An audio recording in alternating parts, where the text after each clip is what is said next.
Thank you for plugging into this Family Life News podcast, streaming issues-driven, family-focused news.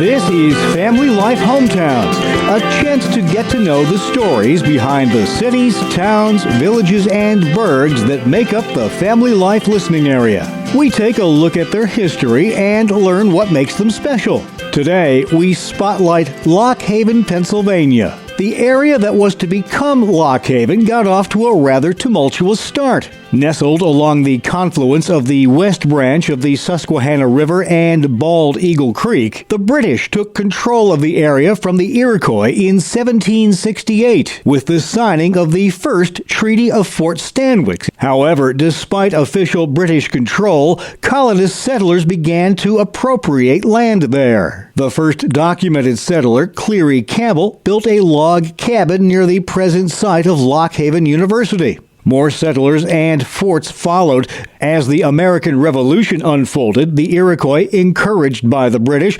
attacked the colonist settlements, which were quickly abandoned in what became known as the Big Runaway. Most fled to what is now Sunbury, while the homes and forts they left behind were burned to the ground. But once the British lost the Revolutionary War and the Iroquois an ally, a second Treaty of Fort Stanwix was signed in 1784, this time between the Iroquois and the United States, transferring most of the Iroquois land in Pennsylvania, including Lock Haven, to U.S. control. Fast forward to 1833 as Lock Haven was officially established and quickly began to prosper. Founder Jeremiah Church chose the spot and named it for a couple of the area's defining characteristics: its canal lock and the safe haven it provided for loggers, boatmen, and others passing through. That lock was part of the West Branch division of the Pennsylvania Canal system. Access spurred a flood of rapid growth. The fledgling nation needed timber for homes, boats, and bridges,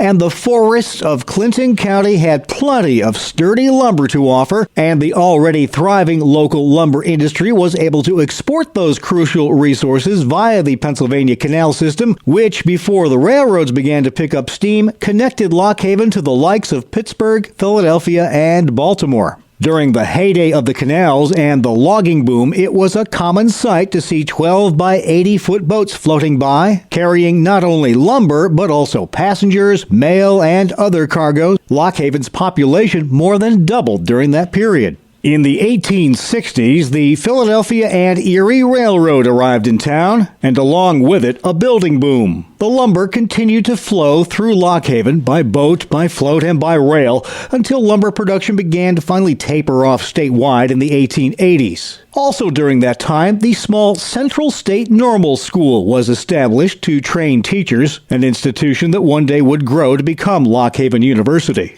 As the canal boats disappeared, other forms of transportation took their place, including the town's first electric trolley in 1894, though its run ended after World War I, losing out to the growing popularity of automobiles and buses. In 1937, the Piper Aircraft Company replaced a fire-ravaged plant in Bradford with a Lock Haven facility. It would remain a fixture in the area until 1984 when the company shifted operations to Florida, though the popular Piper Aviation Museum remains to this day. Flooding has been an all-too-frequent visitor to the area, perhaps none worse than that caused by Hurricane Agnes in 1972, causing significant damage. Better flood barriers were built after that, proving effective in safeguarding the city since. The Lock Haven of today, population about 8,200, still features the beautiful scenery of the Susquehanna River as the focal point of a quiet, picturesque city with grand Victorian homes and plenty of scenic parks, including Canal Park, featuring the original canal lock for which Lock Haven, PA is named. You've been listening to Family Life Hometowns, a look at the cities, towns, villages, and burgs that make up the Family Life listening area. Please join us again next time for another edition of Family Life Hometowns.